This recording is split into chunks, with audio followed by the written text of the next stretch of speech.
Olá, estimados irmãos, vamos em nome do nosso amado Salvador Jesus e com o auxílio do Santo e Bom Espírito darmos continuidade aos estudos dessa quarta lição.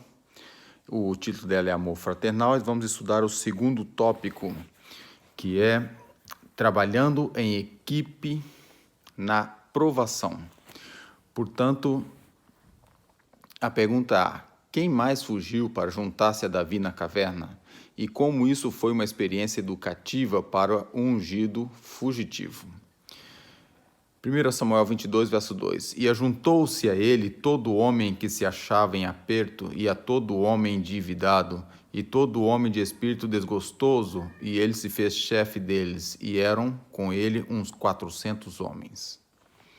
Diz a pena inspirada: não demorou muito para que unissem ao grupo de Davi outros que desejavam escapar dos caprichos do rei. Muitos haviam perdido a confiança no monarca de Israel, pois podiam ver que ele não era mais guiado pelo Espírito do Senhor. Aqui, Davi governava um pequeno reino e nele prevalecia a ordem e a disciplina.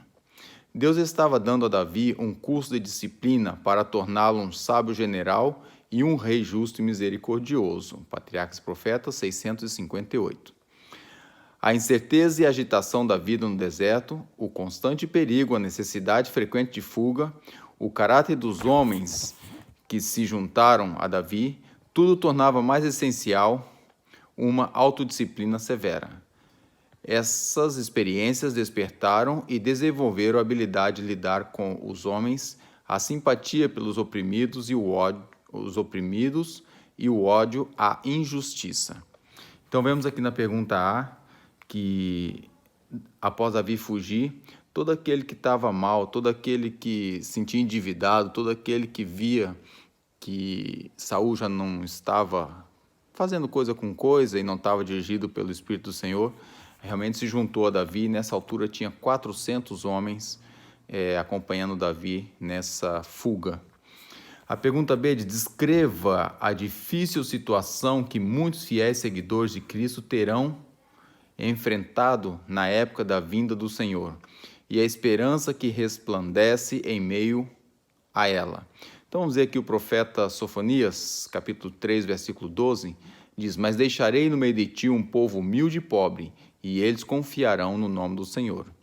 Então a situação dos fiéis seguidores, a humildade.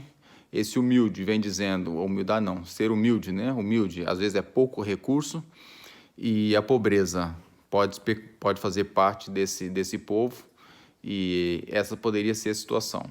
Mas o apóstolo Paulo, quando escreve aos Hebreus, capítulo 11, 37 a 40, ele diz: foram apedrejados, cerrados, tentados, mortos a fio da espada, andaram vestidos de peles de ovelha e de cabras, desamparados, aflitos e maltratados, homens dos quais o mundo não era digno, errantes pelos desertos e montes e pelas covas e cavernas da terra. E todos esses, tendo tido o testemunho da fé, não alcançaram a promessa, provendo Deus alguma coisa melhor a nosso respeito, para que eles, sem nós, não fossem aperfeiçoados. Então temos aqui o apóstolo Paulo também a comentar a situação de que muitos passaram, situações que hoje seriam um absurdo nos nossos dias. A nossa mente não alcança, né, ser apedrejado, cerrado, mortos a fio da espada, e a situação bastante precária que aconteceu ali em vários aspectos. O próprio João Batista, né, que foi o último pregoeiro da vinda de Jesus. Então vemos ali situações realmente probantes e que de certa forma há de novamente acontecer, né? Vamos ser perseguidos e não sabemos até que situação, se vamos ser mártires, se vamos ser apenas sofrer aí situações de perigo, mas está tudo entregue nas mãos de Deus. Vamos ver o que diz a pena inspirada: dos porões, das choupanas, das masmorras, dos patíbulos, das montanhas, do deserto, das cavernas, da terra e do mar, Cristo reunirá seus filhos para si. Na terra foram destituídos, afligidos e atormentados. Milhões desceram ao túmulo, carregados de infâmia, porque se recusaram a ceder às pretensões enganosas de Satanás.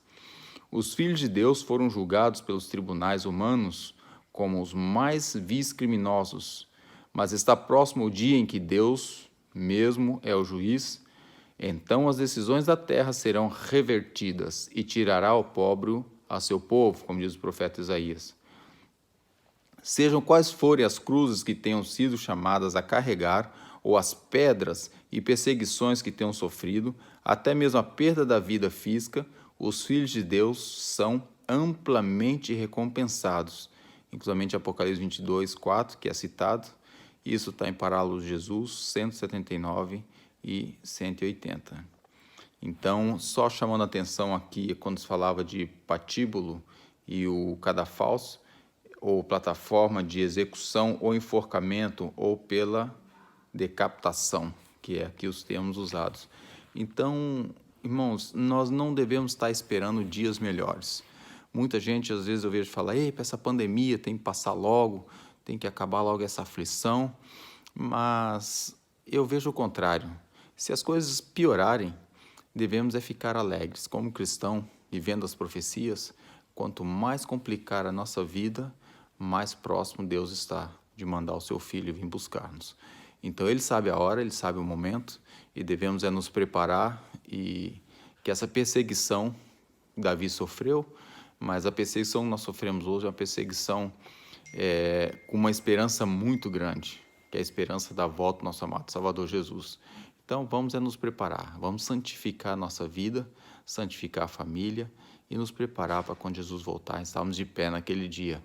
Seja ressuscitada a voz de Deus, para estar entre os 144.000, ou transformados no abrir e fechar de olhos. Qualquer uma das duas coisas é bom para nós cristãos. Então, que Deus nos abençoe e dê sua graça e nos prepare para isso. Amém.